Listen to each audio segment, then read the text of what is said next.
Welcome to the Voice for Fitness Professionals podcast. This is Deborah Atkinson, and you're listening to how to make marketing and sales easier without being sleazier or salesy or pushy. And I've been there. I've been in your shoes, been the personal trainer who was striking out on her own before personal training was really mainstream at all, and have been behind the desk hiring personal trainers, hiring, firing, training, supervising personal trainers, and now am actually more so in a role of consulting with fitness business owners and personal training directors who want to grow their leadership role, if you will, so that they can grow their team and still continue to consult with trainers like you who are, one-on-one working with people, growing into partner or payer training and growing into team training to optimize the revenue generation or monetize their time better instead of just training an hour for a client, eventually going online to do even more with less. So more revenue generation, more serving people with less investment of time. So you've ultimately got what we all want: more freedom, more flexibility, and more revenue. For some people, it's not necessarily more revenue, but the freedom and flexibility to enjoy what they've got. So right now, what I want to talk to you about is cracking the code on marketing simply by doing the things you already love. So I want to ask you a question right now. You don't have to answer, but here's what I want to know. Do you, on your nightstand right now or in your Kindle, let's say you're a digital person, I still have to flip the pages, turn back the corners, even highlight and underline with a pen. I know. But I like to hold it in my hand and I like it to sit on a shelf. I don't know what it is about that, but it's like wallpaper for me. It's the wallpaper of choice, having a library full of bookshelves, full of books that I use as references. But my question is yours, wherever you stock your resources, is it full of, geeky things that you love that, probably everybody else isn't going to love, but it's about kinesiology, or it's about psychology, or it's about nutrition. Maybe it's cookbooks, and you could probably say that everybody does that, but maybe it's more about how do you coach, how do you learn better yourself about nutrition so that you can coach someone else. If you've got places that are full of content like that, you're going to love this podcast. And I'm going to be honest, I'm going to keep it super short because number one, I know you're super busy. And number two, I am a chatty Cathy. I know that. So I need to get to the point better. I'm working on that. But it's also not more words that are going to give you this message better. But I want to tell you what I've discovered. In the last 3.5 years, since 2013, I've been doing a podcast for fitness professionals. And I started it when I first published The Dollars and Cents of Selling Exercise. And I was writing the blog and then quickly realized podcasting was something. It was going to be something because you and I actually, I don't know about you, but I don't have time to pick up a book like I would like to pick up a book. Unfortunately, when I go and pick up that book, I have about 5, maybe 10 minutes before my eyelids get too heavy and I'm done. So I get through a book really, really slowly. But what I've realized is that I can play a podcast with that same kind of content or play a book on tape, but I actually prefer the podcast that's summarizing the book, either in an interview by or with the author, or with somebody else who's read it and they're telling me what's in that book as I, commute or drive from one state to the other. I love nothing better actually than to, let a 10-hour drive, and I'm not kidding you, 10 hours between where I live in Boulder, Colorado, and my hometown, my mom, and, a girl's got to see her mom, and my son in the Midwest, still, driving that back and forth gets a little old. But when I have content, it flies. It really flies. At least the first 5 or 6 hours. Everybody gets a little tired of driving after that. So here's what I discovered. The value of podcast is pretty high. Thankfully, I discovered that at a time before everybody else was podcasting. And let me tell you this, if you're not podcasting yet and you think you might like to, it's not too late. There are a lot more podcasts than there were 4 years ago, but in another 4 years, there will be a lot more. So there's still time for you to get in on the edge. And here's why you might want to consider it. And if not that, you might want to consider video, whether that's live on Facebook, whether that's live streaming on YouTube, or uploading it canned and recorded so that you can edit and feel a little bit better about it potentially, or it's writing, using it in blogs and articles. Using this formula works. Here's what I've noticed. When I first started doing my podcast, not this one, For You, which I call my business to business. You're in business. I'm trying to help you with business. But what I'm doing is actually helping my business to customer, my Flipping 50 audience. Women who are approaching 50, who've turned the corner on 50, or are in that second 50. They might be 60 or 70 something. And they're wanting the information that I've got about, how things change when hormones change, how to really focus on doing less exercise because they're already tired and they've got a lot of obligations and stressors. They are the sandwich generation. They're interested in that content. That's my audience. So when I'm talking to that group of people, it's the Flipping 50 podcast. It keeps things pretty simple, right? Flipping 50 is the website. Flipping 50 is the podcast. Flipping 50 TV is, you guessed it, the TV show. Pretty memorable, pretty easy to remember, especially if you can't remember why you walked into the room suddenly. Yep, that's my audience. And what I've discovered is pulling in different people. For a long time, I was doing the majority of my podcasts all myself. So I started out when I had just written Navigating Fitness After 50, and I would actually read a chapter and say, this is an excerpt from the book. This is the chapter on blah, blah, blah. And I would basically read it. Or I would answer frequently asked questions, at the end of the chapter that I had written in each of those chapters. So I was still talking about the book and the content, which is what you want to do when you've developed a program or you've written a book, you've got a great article out there. You want to keep breaking it up and keep going back to it. And if you are a serial entrepreneur, even if you don't think you are, and you get tired of your content and you want to go on and you want to write the next one, a different one, you want to go down a different avenue, I really encourage you to go back and repurpose the content you have and sit down and really think. Be thoughtful before you write something, create something, make a video, create a program, or definitely write a book about the fact that you're going to want to do this for a long time. You want to promote that content, break it up into little pieces, slice it and dice it, present it forward, present it backward, do the frequently asked questions, do the should ask questions, break up a tiny little piece of it and give it on social media in little cue cards and memes in a way that drives traffic back to that original thing you invested so much time and money and energy on. That's really being smart in your business and really driving the revenue up, because most of us fail in that area, marketing what we've already created. And we took the time to create it because we knew it was something they needed. Hopefully you also knew it was something they wanted and they were actively seeking. And that's really important. So we're not going to drive too far down that hole or that path right now. But if you've done that, take that content and use it on blogs or podcasts. But here's what I learned.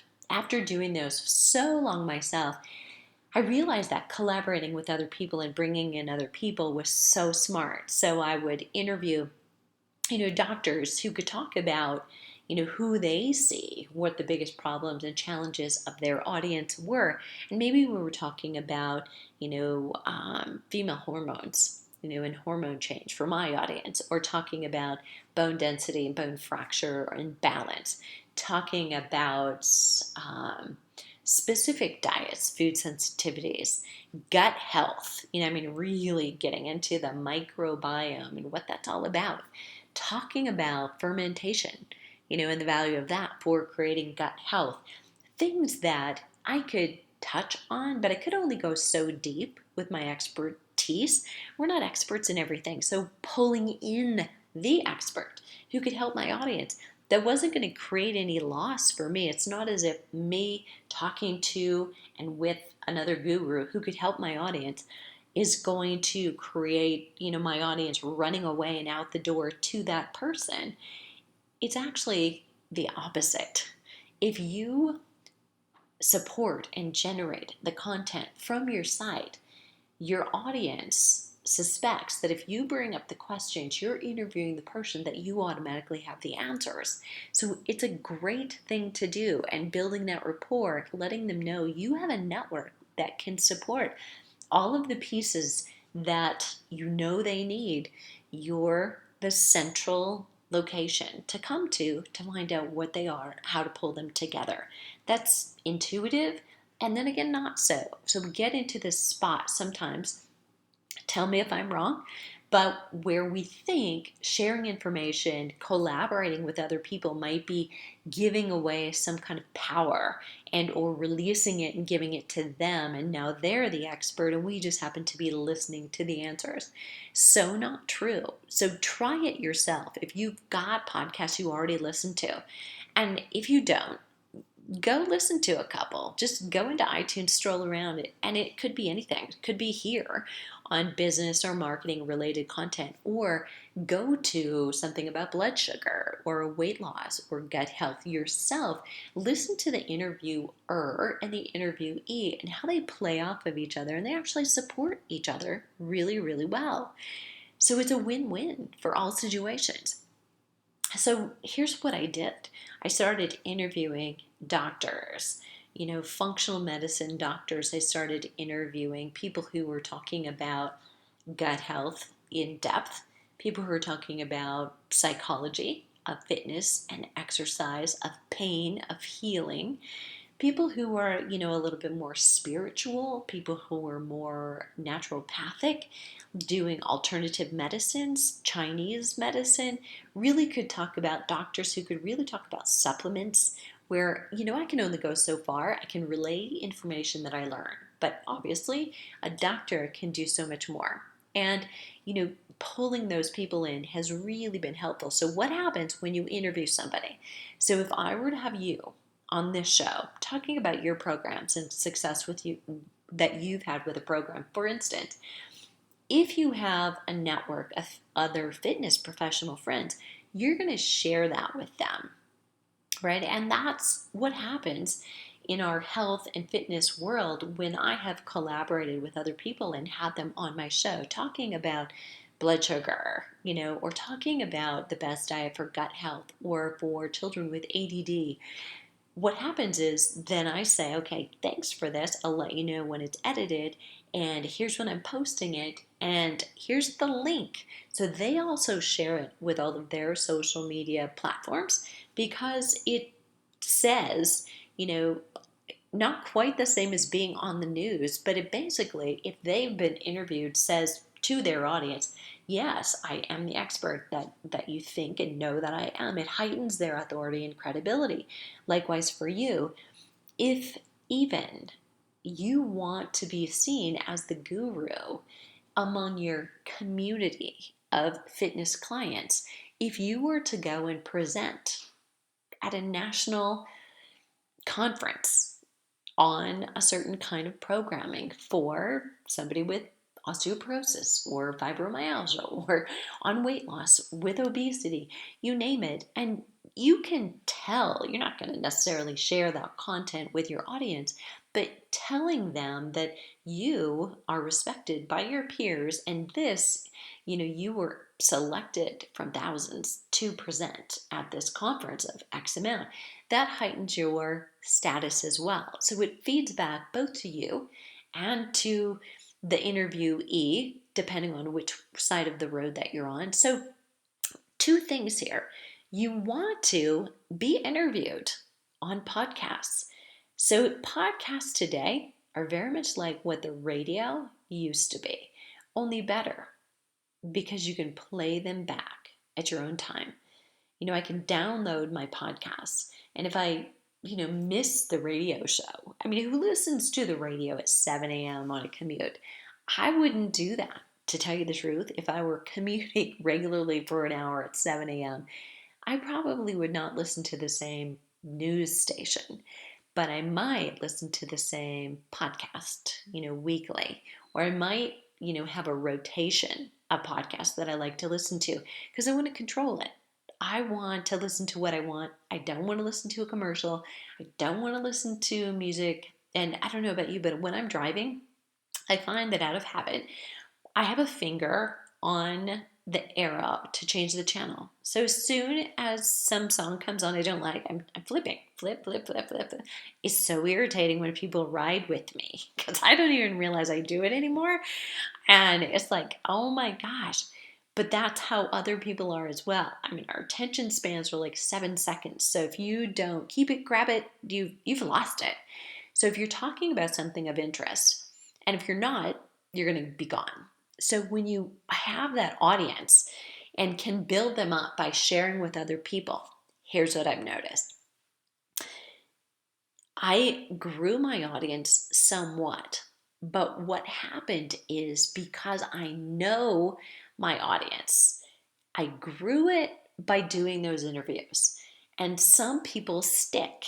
So as my guests share it with their audience, the women in my demographic who find I resonate with them, they like what I say, they like what I don't say, they like how I say it, they're going to stick around and they become my listeners, my audience. And what happens when I really know my audience is I still create podcasts where it's me, just me, not interviewing.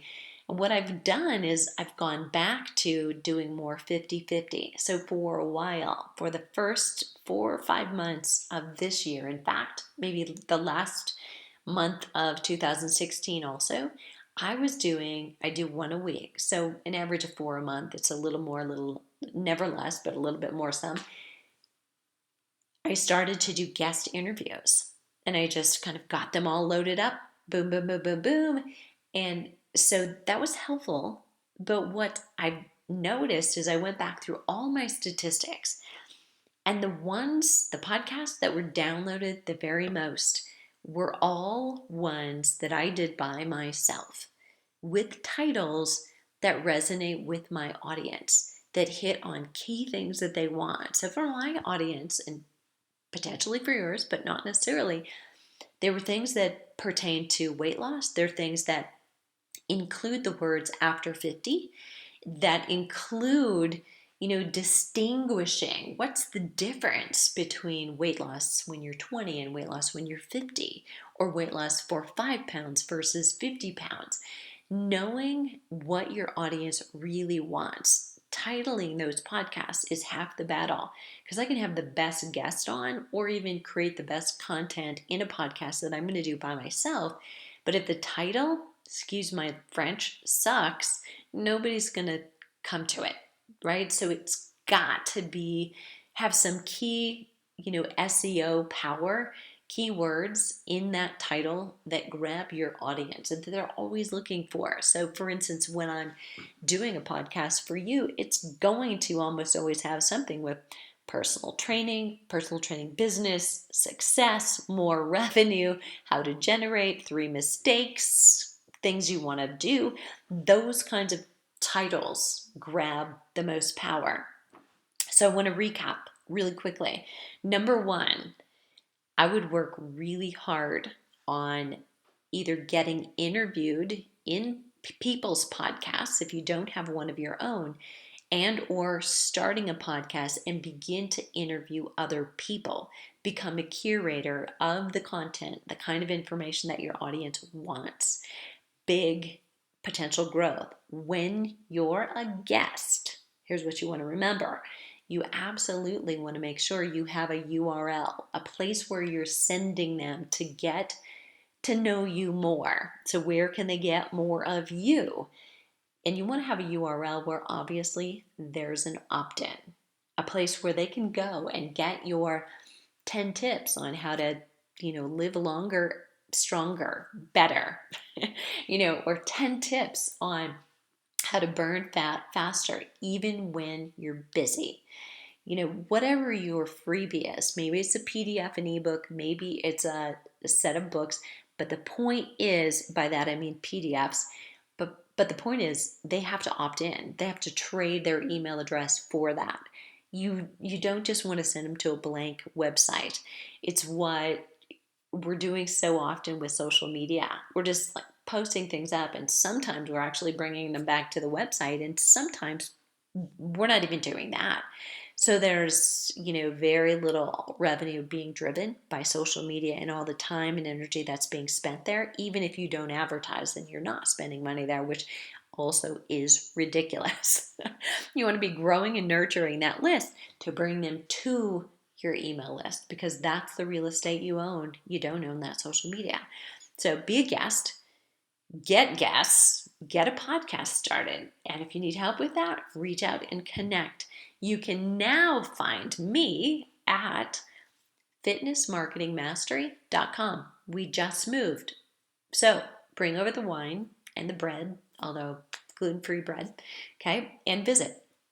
And if you have a story to tell about success or failure, or even better, you failed and then became successful, something you've learned in the fitness business, or if right now you're trying to figure it out, you know what you want to do, you know who you serve, but you love some coaching on the spot, and maybe you don't have a budget for it. If you'd like to coach live right here, all I need to know is your name, a little bit about your business, and you have to be willing to share that, but nobody else has to actually know your demographic. Your next door neighbor, your wife, your husband might know who you are, but anybody else is probably not. So if you'd like to get interviewed, and if you do have a name and you're willing to share, this is what I did, this is where I'm at, these are the things I'm worried about, these are the things I'm so grateful I took the risk doing, and you have a URL and you want to send people to it, by all means, come on. I'm inviting you here to do that. So huge opportunity for growth. And then you want to step back and evaluate your numbers, just like I did. Going back and looking at how much is it helping me? What my feel is I've gone from, for a while, I was about, 3,000, 4,000, right there between that, downloads a month on my podcast. Okay for a beginning podcast. But if I was really using that and I'm really putting time and energy into it, 4 times a month, I'm doing an interview for 30 to 45 minutes, then I'm editing, then I'm uploading, then I'm writing about it, and then I'm sharing it. That's time, right? So I want to know, is that worth it, or should I be doing something else with that time? So looking back at my statistics, what I've learned is, okay, now that last month I had 6,200 downloads, and this month I'm on track or last month at the end of the month I had 92. This month I'm on track for 10,000 and over. I'm doing something right, but I've got to go back to including more of me hitting the titles and the topics that really resonate with my audience. So watch out what happens. I'm doing a summer series that I'd already planned and promised, interviewing people who've had great success flipping 50, either huge weight loss, huge confidence build by changing relationships, or by changing their career path. I'm interviewing them. So I have very little wiggle room to add in a personal podcast that's just me. So at the end of the month, if you see me in like the third or fourth week of this month putting in an extra podcast, you know why? Because now I'm driven by that number and I'm going to see that come up and I'm going to do whatever it takes to get it there. So I encourage you to do the same. Get on as a guest or invite guests or both. So much better. So every month, I'm a guest on somebody's podcast, probably at least 2 times, 2 more if you include summits, being a guest on summits, which are not as evergreen, but still huge for growth and probably also bring people back to listen to my podcast. So that's like 4 guest spots a month. That really helps get you off of your own real estate and out into the world and to other people's and offer value to them and to their audience. And that's what it's all about. When you can really think about, before I invite somebody to be a guest on my podcast, how will they benefit? Because that's what I would want for you. Not for you just to spend your time and energy with me when you could be doing something else that's generating revenue for you, but how can you, by being here, generate some traffic to your website, some interest in a digital product, or grow your credibility and authority? Any one of those 3 things would be great reasons for you to guest and for me to say, here's what I can offer and here's what I would promise will happen as a result of it. Now, I can't give you numbers because I don't know that, because it'll depend on you and me promoting it after. Just putting a blog post up, I hope you know this, doesn't get it read. Just putting a podcast out there doesn't get it heard. We have to continue to share it, promote it, talk about it. What's inside that's going to make people open it up? If you don't talk about any of that, it never goes anywhere. But the potential is there. So anything that you've already done, go back, promote it, promote it, promote it. So you've got huge growth potential. And what is this really? This is marketing and selling in a way that feels like you just having a conversation and asking questions so that your audience can benefit. So you're going to get off feeling great, and your audience is going to feel great about you and thankful, grateful for you. And they're going to keep wanting to come back because now you become more trusted, more of an authority figure, and someone who's helping them, which they will like. If they know, they like, and they trust you, they will buy from you. And that's it. So go out and decide this week, whose podcast do I need to be on? Or who can I invite to my podcast? And if you're not there yet, consider blogs. Who can you invite to interview in a blog? You just do the little I asked, they said. I asked, they said. You can transcribe any podcast and do that too. So you have double duty. But if you're much more comfortable right now in print, try it. And then also link to them. Don't forget, link to your guests on social media so you get double duty. Not only their share, your shares, including them, go out. Give you lots and lots of power. Let me know if that resonates with you, feels good, and more importantly, if you try it and you get results, let me know that. Let's share it with the audience. Make a difference this week.